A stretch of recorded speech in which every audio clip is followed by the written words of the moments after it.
Hello प्यारे साथियों, मैं चौधरी श्याम सर। आज मैं एक बहुत ही बेहतरीन टॉपिक लेके आया हूँ और वो लेके आया हूँ मैं ताप पर।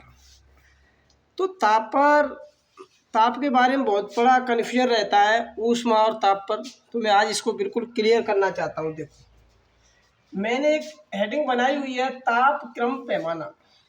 ये एक हेडिंग बनी हुई है, इसका नाम है ताप क्रम पैमाना।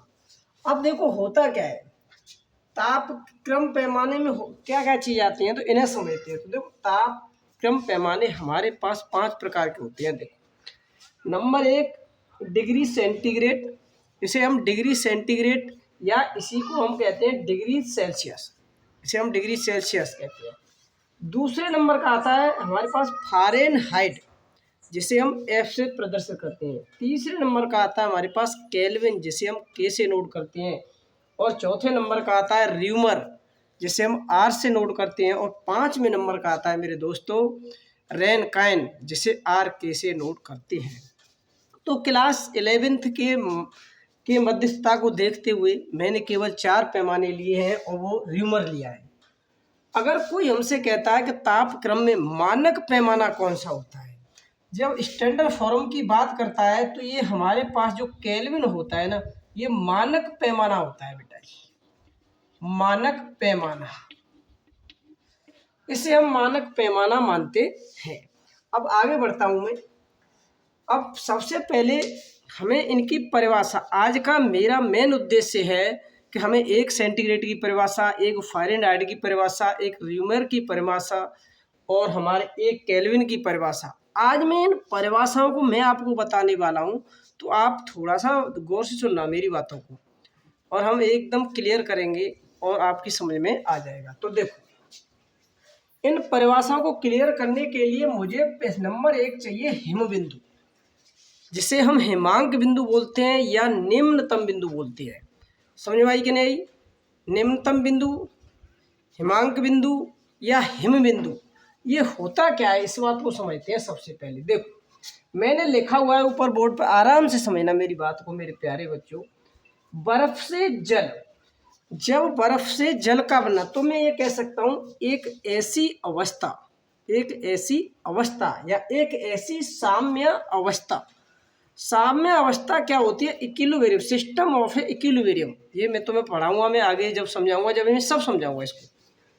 तो ये देखो, बर्फ, जब कोई ऐसी अवस्था जिसमें बर्फ से जल बन जाए, बर्फ से क्या बन जाए? जल बन जाए, इसका मतलब उसे बोलते हैं हिम बिंदु। हिम बिंदु, इतना समझ में आ गया? दूसरी लिखा हुआ है भाप बिंदु, मुझे यहाँ दोनों की आवश्यकता है, हिम बिंदु की भी और भाप बिंदु की। अब भाप बिंदु क्या होता है? जब जल को गर्म करेंगे तो जल से देखो, एक ऐसी अवस्था, एक ऐसी अवस्था जो जल से भाप में परिवर्तित कर दे, भाप में परिवर्तित हो जाए, उसे हम क्या कहते हैं? भाप बिंदु कहते हैं। छोटे छोटे पॉइंट हैं, आराम से आईआईटी तक क्लियर कर सकते हो, कोई प्रॉब्लम नहीं आएगी आज की बात। देखो, अब मैं चलता हूँ अपनी तरफ। हिम बिंदु, ये सब घटना, जो भी ये घटना हो रही है वो जल पर हो रही है। जितनी भी घटनाएं बनी हैं ये जल पर बनी है। हमने जितने भी पैमाने मेजरमेंट किए हैं, पैमाने, वो सब जल पे किए हैं। इस बात को समझो, जल के तापमान को लेकर। तो देखो, अगर जल का, अगर हिमबिंदु ज्ञात करें डिग्री सेंटीग्रेड या सेल्सियस में, तो वो 0 होता है भैया जी। कितना होता है? 0, 0 होता है, ठीक है। अब देखो, इसी जल का भाप बिंदु देखें कि जल ऐसी अवस्था कौन सी आती है कि जल को अगर हम उच्चतम ऐसा कौन सा ताप दें कि वो वाष्प बनने लग जाए, तो बेटा वो कितना होता है मेरे पास? 100 डिग्री सेल्सियस। एक चीज इसी की परिभाषा बताने जा रहा हूँ, ध्यान से सुनना मेरी बात को। हिम बिंदु, भाप बिंदु, भाप बिंदु और हिम बिंदु, इन दोनों का हम निकालते हैं बेटा मेरे अंतर।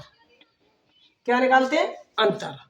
अब बस यही परिभाषा में समझना है तुम्हें। देखो, भाप बिंदु माइनस हिम बिंदु, भाप बिंदु मेरे पास कितना है? 100, और हिम बिंदु मेरे पास कितना है? 0।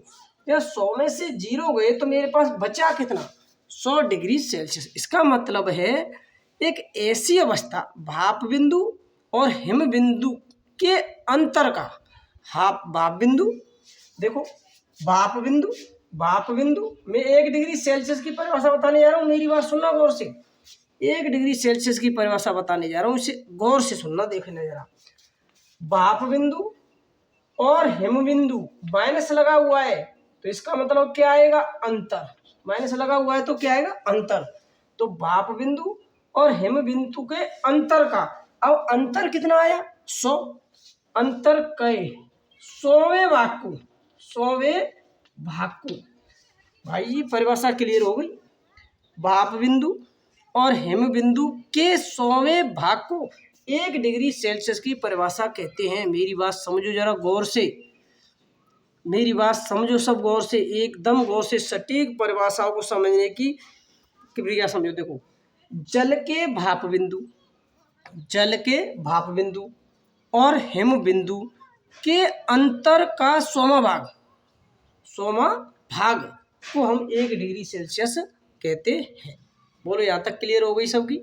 अब मैं आगे बढ़ता हूँ। देखो, दूसरे नंबर पर जो लिखा हमने प्यारे बच्चों, वो लिखा हमने फ़ारेनहाइट।